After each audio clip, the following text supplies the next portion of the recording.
Buenas tardes, les doy una cordial bienvenida a la Casa de América, a esta sesión, esta mesa redonda en torno a la literatura hispanoamericana que llevamos a cabo dentro del ciclo, el Big Bang de la literatura hispanoamericana. Hoy, concretamente, es la cuarta sesión que tenemos dentro de este ciclo y estará dedicada a las precursoras María Luisa Bombal y Elena Garro. La Casa de América, como ustedes saben, trabaja desde su fundación en 1992 para presentar en España la realidad americana en todas sus facetas, de manera particular la de la cultura, y dentro de la cultura un capítulo fundamental es el de la literatura, y también para favorecer los vínculos entre España y América. Y en el ámbito específico de la literatura, la Casa de América ha realizado actividades desde el principio que tenían por objetivo contribuir a establecer redes, contribuir también a establecer redes y hacer que las redes que ya existían fuesen cada vez más densas entre escritores de un lado y de otro del Atlántico, con la idea de enriquecer el diálogo entre las dos orillas y la contribución que hacen unos y otros a la literatura en español. Con este objetivo, la Casa de América ha ido organizando actividades, ciclos, a lo largo de los años, con temas muy diversos, desde la crónica hasta la ciudad en la literatura o la novela histórica y tantos otros. El año pasado comenzamos un ciclo que tenía por objetivo abordar un hecho constatable, que es la irrupción, la aparición de un gran número de escritoras, de novelistas, cuentistas, poetas, ensayistas, tanto en España como en distintos países, como en todos los países de América Latina, que están marcando el rumbo de la literatura en español en el momento actual y lo seguirán haciendo por un tiempo largo. Hemos querido abordar esta cuestión y hemos montado una serie de encuentros sobre algunas de las escritoras, estas escritoras destacadas que están contribuyendo a renovar la literatura en español. Y al hilo de este empeño nos planteamos también la necesidad de recordar a las precursoras de esta generación que ha triunfado, que realmente es la generación, como digo, pues, de mujeres que ocupan la escena del ámbito literario en español. Nos planteamos también la conveniencia de rescatar a esas escritoras que fueron precursoras y que por diversos motivos quedaron relegadas muchas veces para el gran público lector. Hoy, con esta sesión, iniciamos dentro del ciclo El Big Bang de la literatura hispanoamericana, las mujeres, la nueva generación. Iniciamos también dentro de ese ciclo los capítulos dedicados a las precursoras, con este encuentro sobre María Luisa Bombal y Elena Garro. Próximamente tendremos otras actividades en torno a escritoras como Rosario Ferrer, Marvel Moreno, Amonia Somers y otras.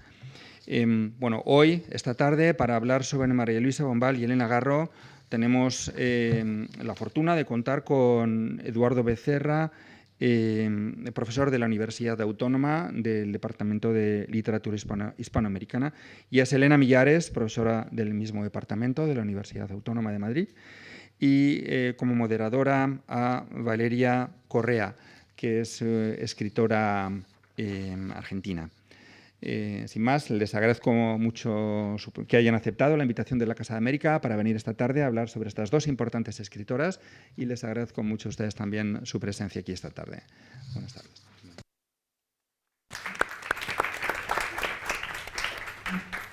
Bueno, buenas tardes a todas, a todos. Bienvenidos, bienvenidas a Casa de América. Gracias por acompañarnos esta tarde. Gracias a Luis Prados, director de la casa, y gracias siempre a la incombustible y vibrante Ana María Rodríguez. Gracias por invitarme nuevamente a estar aquí con ustedes.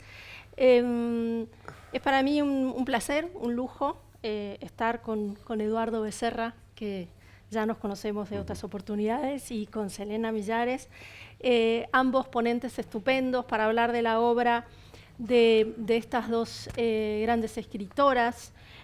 Como señalaba Luis Prados al inicio de la charla, me parece que es una idea magnífica en este momento de gran producción literaria por parte de mujeres, escrita por mujeres, recordar a quienes probablemente podamos señalar como nuestras abuelas o nuestras tatarabuelas, y trazar una genealogía de mujeres que escribieron con muchas más dificultades que nosotras, mujeres que escribieron a pesar de sus maridos, a pesar de sus familias, a pesar de la industria editorial que muchas veces las apartó, y a pesar del aparato cultural que muchas veces también las relegó o ninguneó.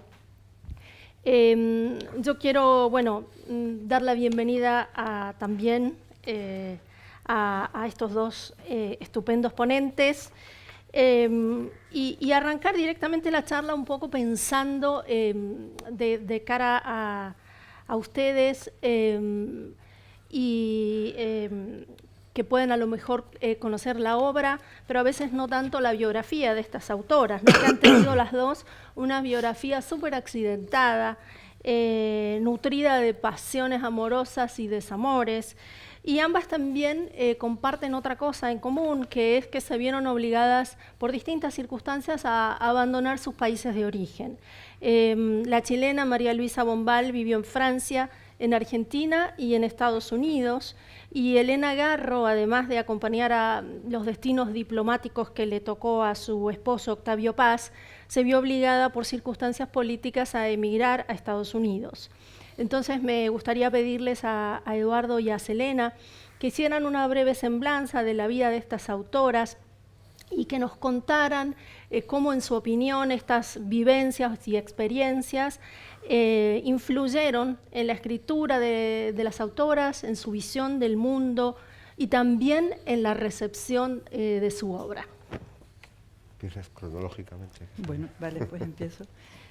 Comienzo con mi agradecimiento también enorme a la Casa de América y a las personas que han convocado este encuentro tan necesario, y comentar también lo feliz que me encuentro de compartir este momento con ustedes y con estos compañeros maravillosos de mesa. Y bueno, en efecto, María Luisa Bombal es una escritora que tiene, además de una prosa subyugante y magnética, una vida también casi novelesca o casi literaria, una vida que ya es legendaria y que sí vale la pena recorrer un poco en la medida en que alumbra su obra, es decir, que puede iluminar y hacernos comprender algunas rarezas, por ejemplo, porque abandonó para siempre la literatura después de hacer sus obras maestras, ¿no? Durante décadas después no volvió a escribir nada, o cómo ocurrió, ¿no? Este milagro que son esos clásicos que hizo en tan poco tiempo y con solo 20 y tantos años.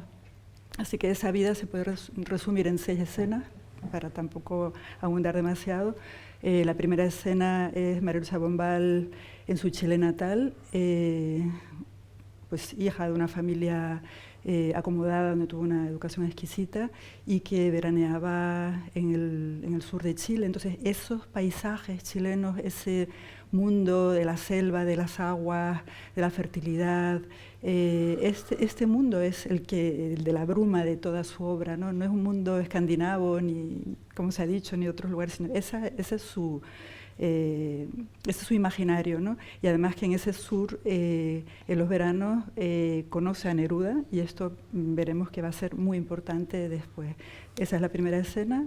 La segunda escena, para comprender su vida, sería pues esa niña con su madre y sus hermanas va a París a continuar estudios. Ya estamos hablando de del año 21, es decir, tiene 11 años, su padre ha fallecido y su madre, que era una mujer muy moderna y muy emprendedora, pues se lleva a las hijas y se van a París y están allí 10 años. Ella estudia la Sorbona, estudia literatura, estudia arte dramático, tiene de compañero a Antonin Artaud, comparte el mundo de la literatura y de la cultura en París, conoce a Ricardo Guiraldes, que la anima mucho a escribir, es una mujer cosmopolita, conoce la literatura de muchos ámbitos, ¿no? Sobre todo, decía, el mundo escandinavo, también el mundo francés. Y ese momento es importante. También dos vivencias que, como veremos, imprimen honda huella: el suicidio de su tío y el suicidio de la escritora chilena Teresa Wilms, que ocurre en París y que es la madre de una amiga suya, de Chita Balmaceda, ¿no? Así que esa es la segunda escena, experiencia, talento, también estudia música y todo ese talento unido a una atmósfera aventurosa, ¿no?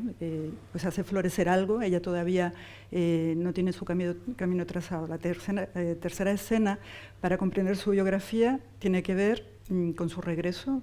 O sea, si las escenas anteriores eran muy largas, porque eran escenas de 10 años, 20, hasta los 20, 21, la tercera escena es brevísima.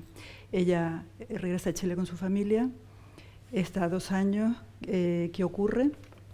Se enamora perdidamente de un hombre casado que le promete dejar a su mujer, casarse con ella, etcétera, pero que luego la abandona. Ella es una mujer hiperestésica, muy romántica, una verdadera neurópata, ¿no? Una persona con una enorme fragilidad, ¿no? Se desespera, entra en una crisis nerviosa y se intenta suicidar. Bueno, al final se dispara un tiro en el hombro, está un mes en el hospital. En ese tiempo había estado otra vez en relación con Neruda y el mundo de la bohemia, y Neruda, que acaba de llegar de sus tareas diplomáticas en Oriente, con su mujer, con Maruca Hagenar, ahora está destinado a Buenos Aires y la invita con él, ¿no? Entonces pasamos a la cuarta escena. Y es el momento aventuroso, formidable de María Luisa Bombal. Ella se va herida de amor, desesperada. Su personalidad es curiosísima porque, por un lado, es una mujer magnética, por lo visto, según todos los que la conocieron, muy divertida, muy inteligente, muy culta, con una personalidad arrolladora y al mismo tiempo de una gran fragilidad. Ella está desesperada y obsesionada con ese amor perdido y empieza a escribir. Es su manera de hacer un exorcismo de ese dolor, ¿no? Entonces, ¿cómo escribe? Y esto es muy curioso. O sea, en la casa de Neruda, durante el año casi que está en Buenos Aires, pues en la mesa de la cocina están Neruda con su gran obra, Residencia de la Tierra, y ella también con su gran obra. Están los dos mano a mano escribiendo. Ocurren muchas cosas porque son poéticas totalmente distintas, pero los dos están escribiendo sobre la muerte, sobre todo. Son escrituras muy metafísicas y es muy importante lo que ocurre ahí, ¿no? Aparte que en ese momento ocurre una sexualización enorme de la escritura de los dos, ¿no? Y Neruda se va y ella sigue allí, entra en contacto con Borges, todo el grupo de Sur, con las ideas de Virginia Woolf, que era gran amiga de Victoria Ocampo. Todo esto tiene mucha importancia para ella y escribe La Mortajada, que es su obra maestra, como podemos comentar luego. Y escribe un par de textos más de mucho interés. Sigue escribiendo contra ese hombre, que se llama Logio, igual que creo que Elena Garro escribía contra Octavio Paz, ¿no? Y entonces decide volver. O sea, han sido 7 años prodigiosos. Ha escrito toda su obra, o sea, 2 novelas y los principales cuentos formidables, dentro de un ambiente propicio. La crítica la recibe, la aclama, es decir, tiene un ambiente absolutamente venturoso. Y vuelve a Chile, quinta escena de su biografía, pues obsesionada con ese hombre. Intenta volver a hablar con él, con la excusa de que le devuelva sus cartas, etc. Busca la manera de encontrarse con él y le descerraja unos cuantos tiros en una calle de Santiago, ¿no? Frente al Hotel Crillon. Ella tiene 29 años, así, es decir, estamos hablando de una muchacha muy joven. Lo que ocurre a continuación es todo muy curioso, es decir, todo el mundo la protege. Ella está desquiciada, está enferma de los nervios, se derrumba. Él desde luego se derrumba también. Creen que está muerto, al final está muy grave en el hospital, pero no quiere denunciarla. Todo el mundo la defiende. El juez le pregunta que por qué ha disparado a ese hombre. Ella dice que como mujer no le podía pegar y que por eso le tuvo que disparar. Y, es decir, es un personaje tremendo, ¿no? Y está en la cárcel, pero al final, bueno, todos los escritores argentinos firman, piden que salga, en fin, todo el mundo la defiende y sale enseguida de prisión. Y ahí llega la última escena. La escena es larguísima, un plano largo, ¿no? De una mujer que, bueno, tal vez se ha liberado de ese dolor o de esa obsesión o no, pero ya no puede volver a escribir. Simplemente se entrega al alcoholismo, va a Estados Unidos, hace otro tipo de trabajo o se abandona, no puede volver a escribir durante las décadas siguientes. Y bueno, pues eso alumbra, nos hace entender toda su obra, que habla, es un paseo por el amor y la muerte, sobre todo, ¿no?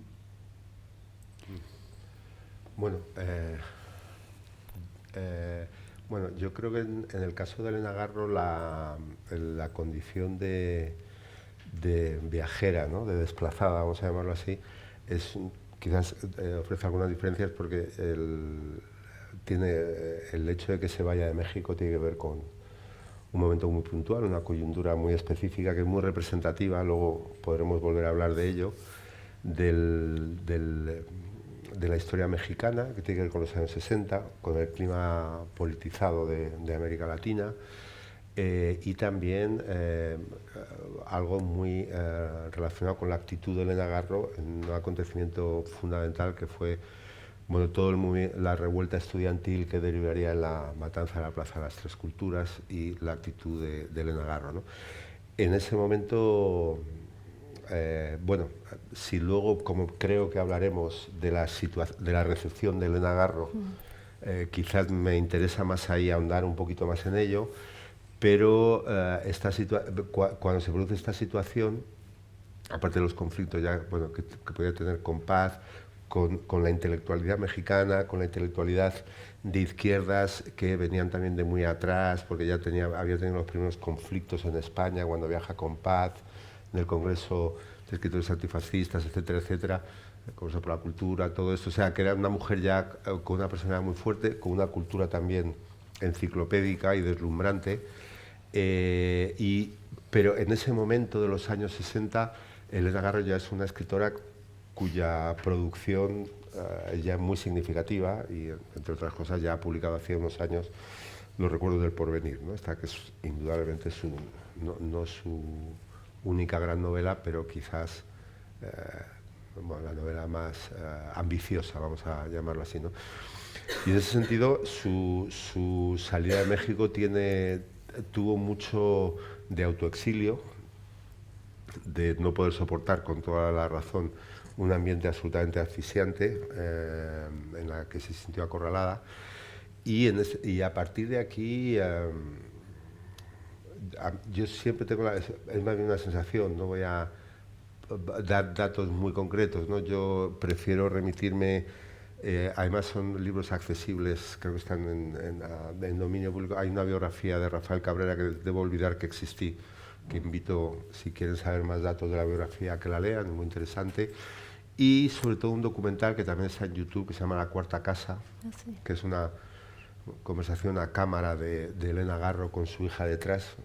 El propio escenario a mí siempre me da la sensación de una cierta desolación, y que expresa muy bien lo que me parece que fue fundamentalmente una existencia muy, muy desdichada de no encontrarse en ningún lugar, porque yo, esto no es que lo afirme rotundamente, pero siempre me da la impresión de que ella no se encontró en ningún lugar, no se encontró a sí misma porque realmente nunca quiso irse de México y tampoco las condiciones eran las mejores para su regreso. Ahora mismo no recuerdo un momento también que regresó durante 2 o 3 años y se volvió a ir, porque algo que nos dice mucho también de la hostilidad que fue muy fuerte del medio cultural mexicano contra ella. No solo por sus tensas relaciones con Octavio Paz, ¿no?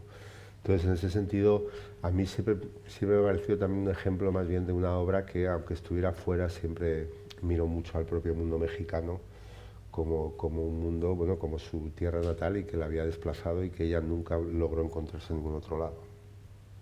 Bien, estupendo.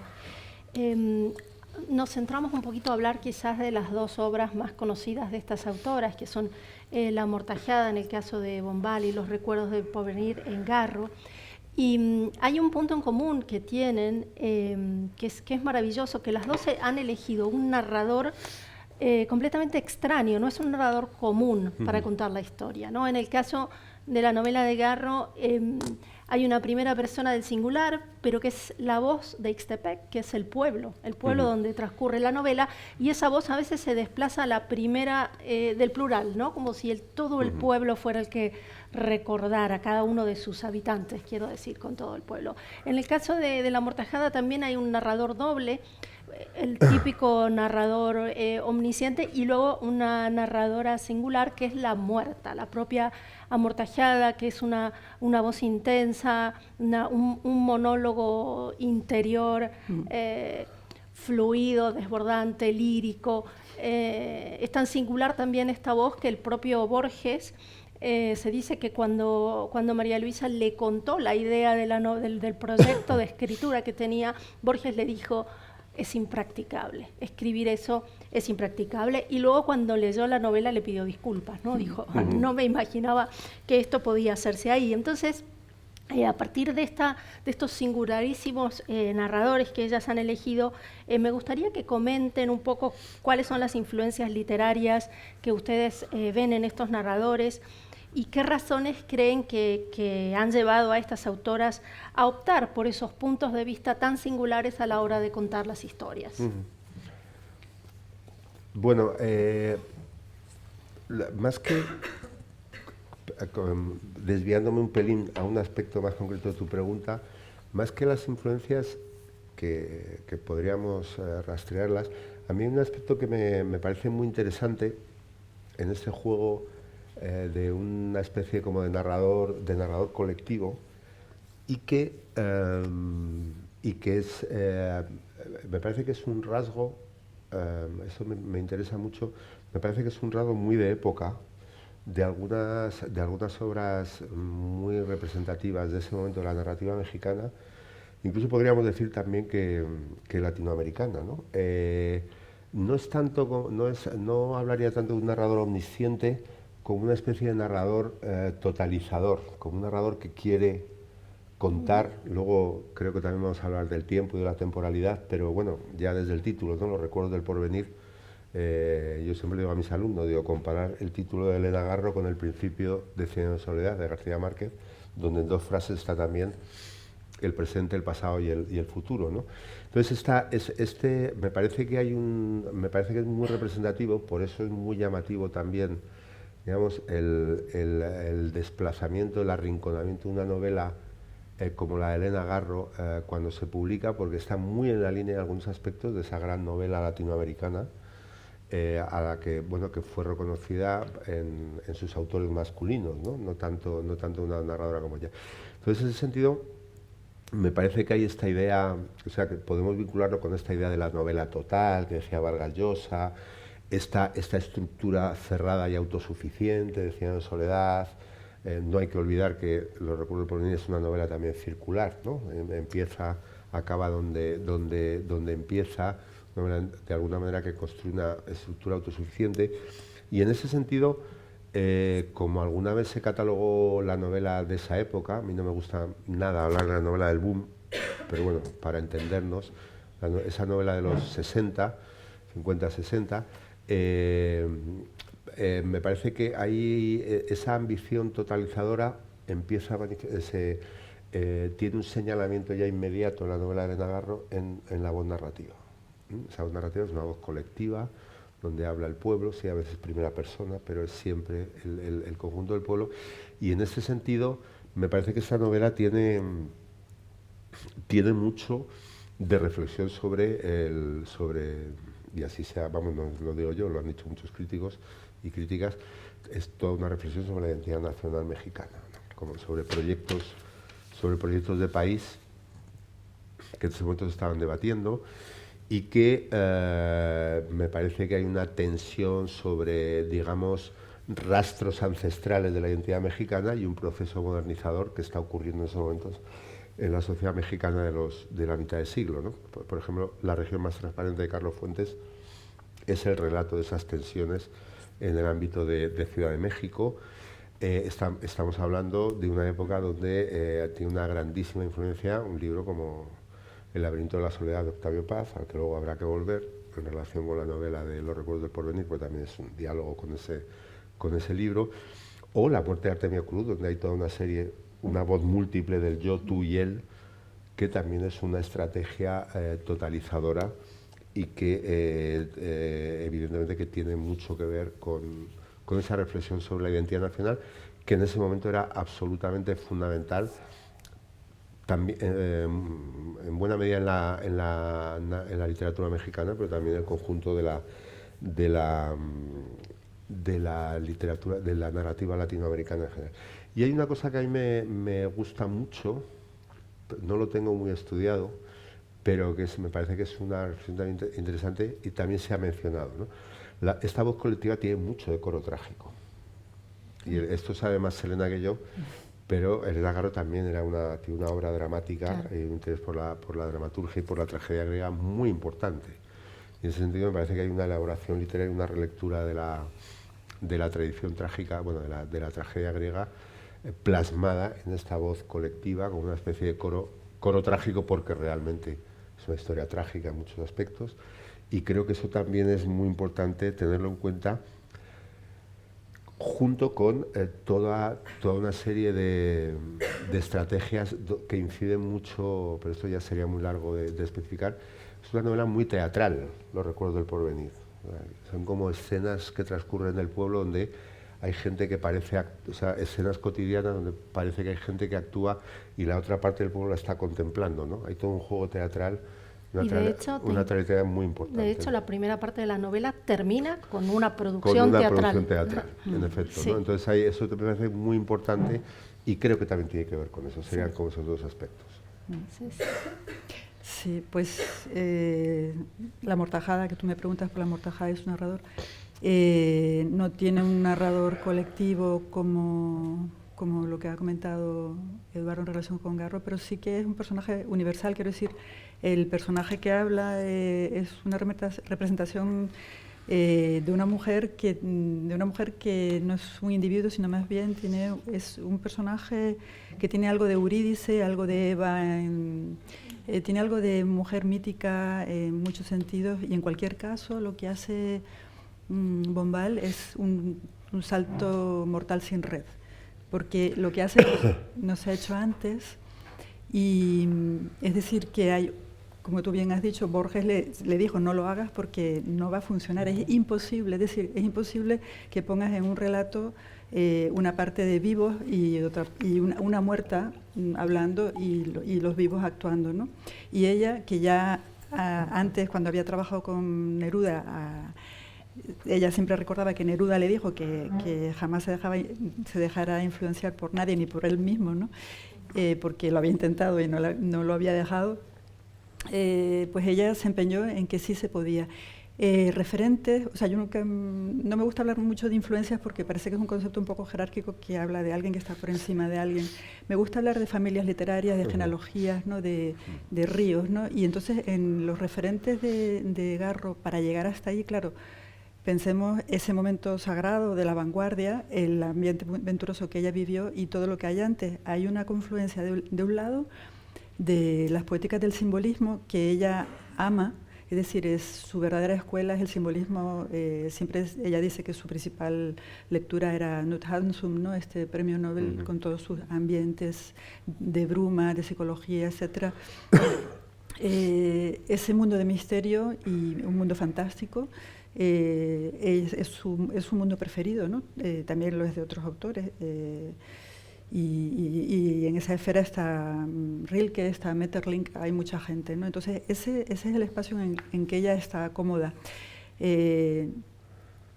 O sea, es el posromanticismo, el simbolismo. En el lado pictórico lo vemos enseguida. Pensemos en un cuadro de Gustav Klimt, ¿no? Esas mujeres voluptuosas, misteriosas, ese mundo de sensualidad y al mismo tiempo de enigma, ¿no? Ese es el mundo que ella prefiere y por supuesto no es ajena a la vanguardia, ¿no? Y entonces, claro, ¿qué tenemos justo antes? Tenemos a Follner con su Mientras agonizo, que donde hay una mujer que está muriendo y rodea a su familia, pero claro, eso es una circunstancia, es decir, narrativamente, pues no tiene nada que ver con lo que hace ella, que como yo decía, es un salto mortal sin red. Está Joyce con su monólogo interior, es decir, está todo ese mundo del surrealismo con su espacio de sueño, su reivindicación del cuerpo, ¿no? Que en las poéticas anteriores no hay esa sexualización de la literatura, que realmente ambas novelas, La última niebla y La amortajada, que yo siempre digo que son un díptico, porque la última niebla, ¿qué es esa niebla? La última niebla, ¿qué es la mortaja. Entonces es una mortaja, o sea que esa niebla tiene esa connotación y el mundo de La última niebla, si lo lees detenidamente, es como después el de Rulfo, es decir, son personajes que están en un espacio que no sabe si está en el mundo de la muerte, ¿no? Desde luego tiene toda la pinta, ¿no? O sea, solo que queda en el plano de lo difuso y lo fantástico. Entonces, en ese encuentro de dos poéticas, ella inventa algo, sobre todo porque La amortajada no solamente vemos que es la primera vez que hay una muerta hablando y contando su historia al lector de una manera magistral, porque es desde el primer minuto de una naturalidad absoluta y nosotros nos sumergimos en ese mundo con su reflexión sobre la muerte, sino que además se apropia de todas esas poéticas, porque esas poéticas que hablaban de esas mujeres que he presentado en los cuadros de Klimt, ahora es esa mujer objeto deseado, es sujeto deseante. Esa es la gran originalidad. Es decir, eso es lo que ella hace nuevo. Ella habla de una naturaleza muy, o sea, desde un punto de vista muy panteísta, pero también muy sensual, con una apropiación de su cuerpo, del cuerpo de los otros personajes, absolutamente nuevo y absolutamente rupturista. Y hay algo más. En La amortajada tenemos una muerta que habla desde la muerte sin Dios, es decir, estamos en una sociedad como era, además ese sur, bueno, y España igual, es ese mundo hispánico clerical, pues tradicionalista, está hablando de un mundo sin Dios y de una muerta que reivindica la idea de que ella no cree en Dios y que ve la muerte no como una tragedia, sino como una esperanza y un espacio de felicidad, porque se va a fundir con la tierra, con las semillas y con el cosmos, ¿no? Entonces eso es absolutamente nuevo y, por supuesto, tanto Rulfo como García Márquez en sus primeros escritos, los de Ojos de perro azul, han bebido hasta el fondo del vaso de María Luisa Bombal, ¿no? Sí. Sí, antes de pasar al tiempo, que voy a alterar un poco, ¿no?, el orden, partiendo de esta idea que está contando estupendamente Selena de La amortajada, ¿no? Hay un tema en común que también tienen las dos obras y es la idea de cierta metamorfosis, ¿no? Vos acabás de contar cómo La amortajada tiene esta conversión de la protagonista, dice, nacidas de su cuerpo sentía una infinidad de raíces hundirse y esparcirse en la tierra como una pujante telaraña por la que subía temblando hasta ella la constante palpitación del universo. Había sufrido la muerte de los vivos, ahora anhelaba la inmersión total, la segunda muerte, la muerte de los muertos. Eso escribe María Luisa. Y vos comentabas, Eduardo, la estructura circular, ¿no?, que tiene esta novela de Garro, la novela de 100 años de soledad, por ejemplo, y lo curioso es también que aquí hago un spoiler para quienes no la hayan leído, ¿no? Pero la novela de Garro empieza, esta voz del pueblo dice, estoy sentado aquí en esta piedra aparente, y en el final descubrimos que hay una metamorfosis y que esa piedra aparente no es más ni menos que Isabel Moncada, quizás convertida en piedra por el deseo sólido, irrenunciable, prohibido, incorrecto de su amor al general Rosas, ¿no? Entonces, también me sorprendió releyendo, ¿no? Preparando el encuentro, releyendo las obras de estas extraordinarias escritoras, encontré tanta cosa en común, aun cuando la temática y la estética es completamente distinta, ¿no? Sí, yo estaba escuchando a Selena hablar de ese anhelo de fusión, ¿no?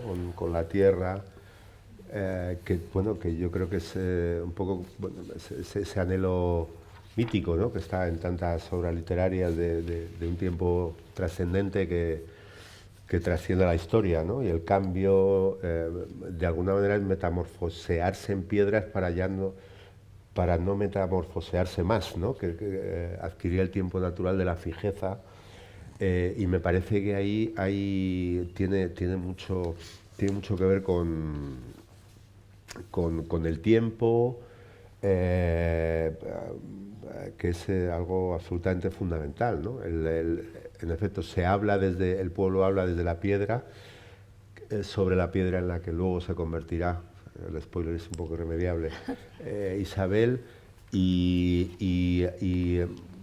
realmente todo eso la piedra es un poco ese anhelo también de esa nostalgia radical que caracteriza continuamente las reflexiones de los personajes y fundamentalmente de Isabel, de la recuperación de un paraíso perdido que en los recuerdos del porvenir tiene que ver obviamente con la infancia, donde la historia no existe hasta que no llegan los militares.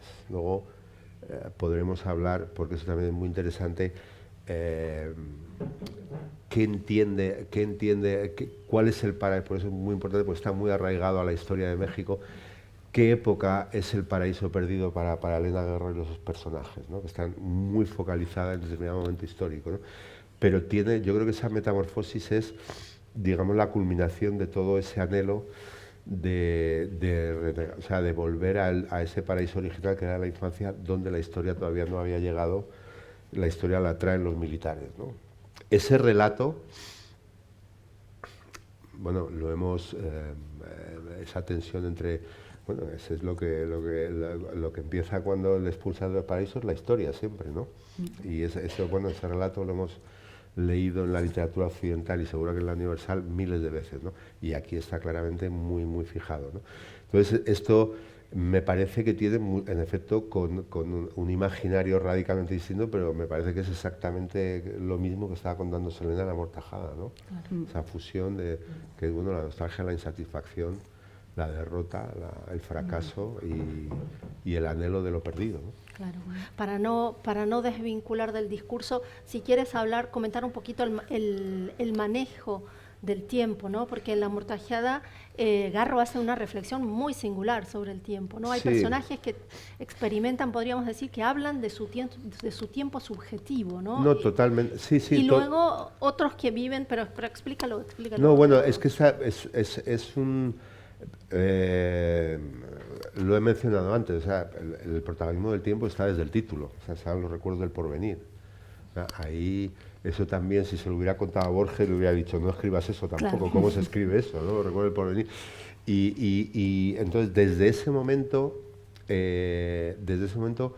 la novela, de mil maneras, se articula continuamente entre esa tensión entre el presente y el pasado, ¿no? El pasado oído y un presente que augura un porvenir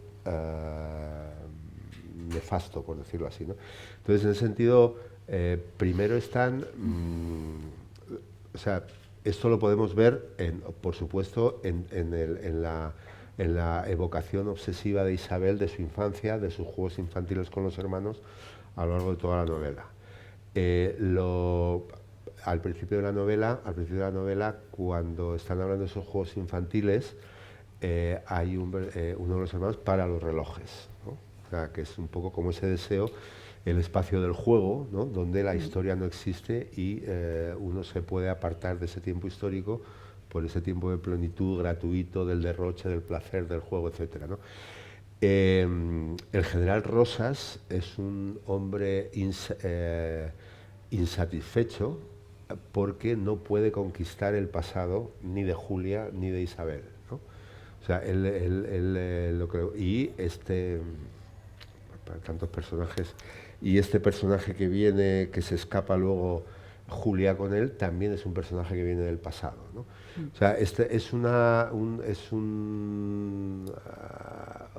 articulación, o sea, en la novela se sustenta en esa tensión absoluta, ¿no? Donde el presente es un presente siempre desesperanzado, desdichado y un pasado irrecuperable. Justo antes de convertirse en piedra, Isabel recuerda el juego infantil. ¿De qué? De las estatuas, ¿no? O sea, en el juego de las estatuas, podemos encontrar como miles de conexiones que están ahí. ¿Y cuáles son los dos únicos momentos donde se amaga una especie de felicidad? La obra de teatro y la fiesta. Claro. Es decir, los espacios, digamos, donde se puede hacer un habitáculo inmune a ese tiempo, que es un tiempo de la derrota, del fracaso, de la muerte, del crimen, del declive histórico, etcétera, ¿no? Entonces ahí luego podemos hablar también si es una visión un tanto conservadora, porque eso también es muy interesante en la novela de Garro, ¿eh? Pero evidentemente es ese anhelo, la nostalgia de un tiempo pleno que está fuera de la historia.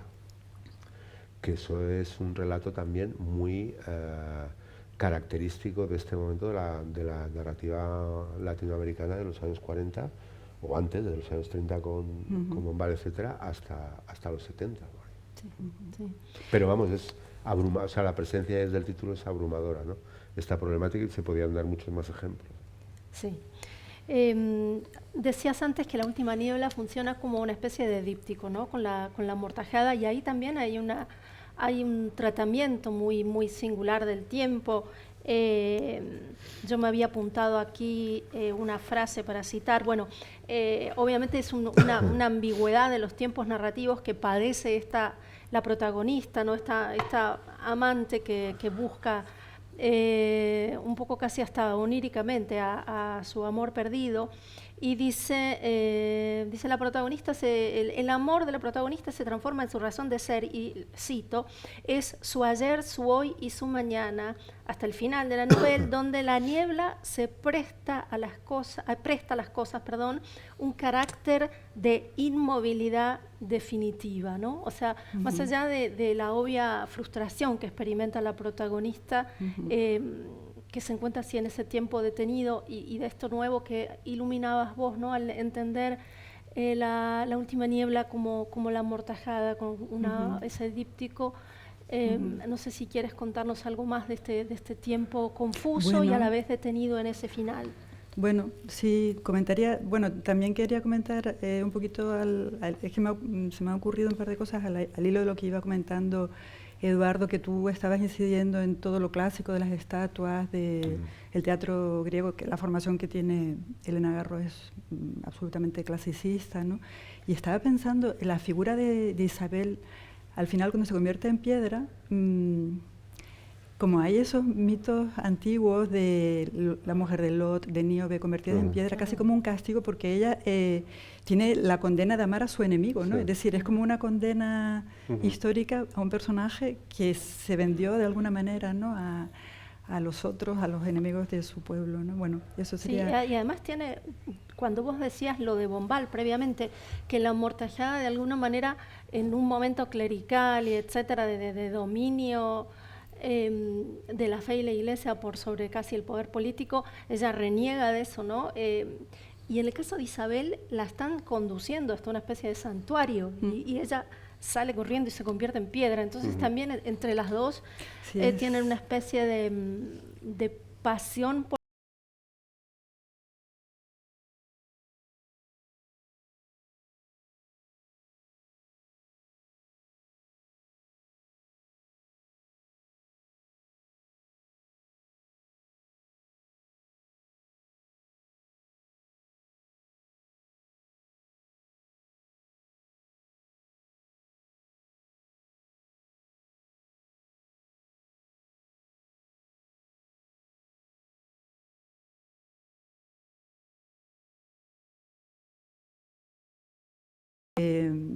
de la mujer, las mujeres en su obra son las grandes protagonistas, no hay ningún victimismo, simplemente la problemática de la mujer siempre recluida, ¿no? Es decir, reprimida en todo sentido frente al mundo del varón, que es el mundo de la libertad, ¿no? Entonces, su libertad es su imaginación, ¿no? Entonces, en ese ensimismamiento y aparente quietud está todo su sueño, es decir, el sueño, por ejemplo, toda la historia del árbol, por ejemplo, está siempre soñando, contemplando, todo eso, ese mundo de la creación, el mundo de la naturaleza, ese es su mundo, ¿no? Y esa afirmación también es política, porque se ha hablado de ecofeminismo adelantado en ella, ¿no? Sí. Y es verdad, es decir, ella está cuestionando siempre el mundo como lo ve en sus obras, no siempre el mundo del varón es el mundo de la luz, la mujer es la sombra, el misterio, ¿no? El varón es el mundo del ruido, el otro lado el silencio, el pensamiento, la contemplación, y en ese binarismo yo creo que es donde se mueve normalmente, ¿no? En ese aparente ensimismamiento y quietud y tiempo detenido es tiempo vertical, es decir, no es horizontal, sino es tiempo vertical, es de anábasis, ¿no? De verticalidad. Y quería añadir una cosita última en relación con las metamorfosis que tú nombras muy bien, el tema de su muerte convertida, pues eso, en cenizas, semillas, naturaleza, ¿no?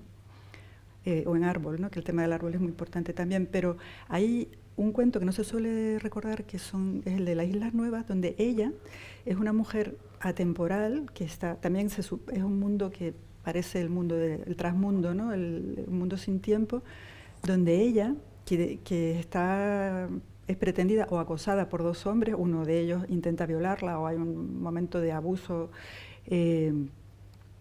y bueno, pues ella se acurruca, ¿no? Su manera de huir se acurruca a soñar. Y hay un momento que Eduardo seguro que se va a acordar de una novela que él conoce muy bien porque ha escrito sobre ella, en que a ella le empieza a salir un ala y empiezas a tener un ala en el hombro derecho, ¿no? Es como se va convirtiendo en un ángel, pero un ángel caído, un ángel inútil porque solo tiene un ala y no puede volar, ¿no? Y tú has escrito muy bien sobre la novela Alcino de Pedro Prado, ¿no? Entonces esa idea que la recupera de otro chileno, pero que la convierte en algo increíble. Sí. Bueno, no sé, yo había preparado un montón de preguntas, pero creo que esto tiene que durar solo una hora, ¿verdad, Ana María? Y a lo mejor hay alguna pregunta del público, pero no quiero dejar en el aire la idea esta de cuál fue el problema con la obra de Garro, bueno, y su no acogida o su... No, bueno, muy rápidamente, digamos, la poca atención durante mucho tiempo a los recuerdos por venir es una atención muy llamativa, ¿no? Si atendemos específicamente a la obra. Es una novela ambiciosa, una novela totalizadora, una novela que conlleva una gran reflexión histórica, un gran fresco histórico del México de la época, en la línea de lo que estaba escribiendo Fuentes, reflexionando paz, etc. Es una novela muy bien escrita, compleja estructuralmente, y es una novela que tiene realismo mágico, vamos a llamarlo así, que es otra de las palabras que no me gusta mucho, pero evidentemente el mundo, hay unos apuntes, ¿no? Del mundo de lo insólito, de lo mágico, que son muy significativos, ¿no? Me llama la atención que ni siquiera cuando ya se pasan el ruido del boom, etcétera, los pocos momentos que se empiezan a recuperar unos ciertos éxitos de la literatura latinoamericana en la narrativa, que tienen que ver mucho con esa recuperación. Por Dios, no voy a comparar estas novelas que voy a citar con Los recuerdos del porvenir, de Isabel Allende, Yoconda Belli, Laura Esquivel, que de nuevo popularizan esa estética ya un tanto caduca, ya un poco marketingiana, pero nadie habla, ¿no? Ni siquiera, o sea, que tuvo un protagonismo femenino muy importante en ese momento y nadie habló de ese antecedente de Garro, ¿no? Entonces resulta muy llamativo porque es una novela, lo recuerdo por decir, que está muy alineada con esa gran narrativa de los 60 que se popularizó extraordinariamente, ¿no? Y yo creo que eso, muy rápidamente, yo creo conflictos con Octavio Paz aparte, con una cultura mexicana muy jerárquica, muy machista, con un personaje como Octavio Paz, que era todo un mandarín cultural y que tener tensiones con él conllevaba, tenía consecuencias, Pero es cierto también que... Perdona, es que tengo un resfriado y me ahogo. Pero, o sea, digamos, el desplazamiento de Elena Garro tuvo mucho que ver con el clima intelectual y político de la América Latina de los años desde la Revolución Cubana, en un país además donde el Partido Comunista de los años 40 era muy, era mucha repercusión pública. Y como dijo Claudia Gilman en ese libro extraordinario entre el fusil y la pluma, ser intelectual en aquella época era ser intelectual de izquierdas, ¿no? Elena Garro fue una mujer de formación católica, educada, digamos, perteneciente a una cierta oligarquía rural, y con una cultura absolutamente deslumbrante. Eso no quiere decir que fuera una mujer reaccionaria, pero yo tengo la intuición de que ella siempre miró con una cierta sospecha a esa intelectualidad de izquierdas de raigambre urbana, ¿no? Y entonces, en este sentido, ella criticó, ya lo comentaba antes, fue una de las pocas voces, no desde una postura conservadora, sino de cierta posición, pero que criticó el papel de los intelectuales, y ella acusó mucho a los intelectuales de izquierda de que llevaron a los estudiantes al matadero, por decirlo de alguna manera. Yo no digo que eso sea, que tuviera razón o no, simplemente eso está muy bien descrito en la biografía de lo que he dicho, del autor que he dicho antes, de Cabrera. Y entonces ella tuvo una reacción en contra de la intelectualidad mexicana muy fuerte. En aquella época hasta Octavio Paz era de izquierdas, aunque parezca increíble, y una reacción muy fuerte, y tuvo acusaciones de reventar, o sea, de espiar para el gobierno, de conspirar contra los comités.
Una novelista indiscutible.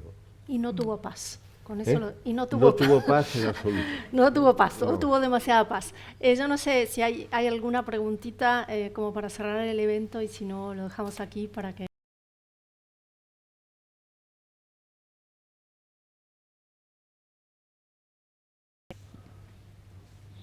Bien, pues simplemente... Bueno, ¿puedo decir una cosa que me ha llamado mucho la atención?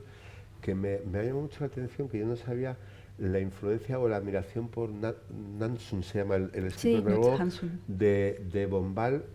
Sí. O sea, que le gustaba también mucho a Rulfo, ¿no? Esta gente que hace hablar a los muertos, claro, tienen como referencia a ese mismo autor. Es interesante eso. Bueno, pero Rulfo sí que conocía la obra de... Sí. Rulfo reconoció la influencia de Bombal. De Bombal. Rulfo no, sí de Bombal también, pero me refiero que también de Hansun. Sí, bueno, pero hay una referencia común, ¿no? Que sí me parece interesante. Sí.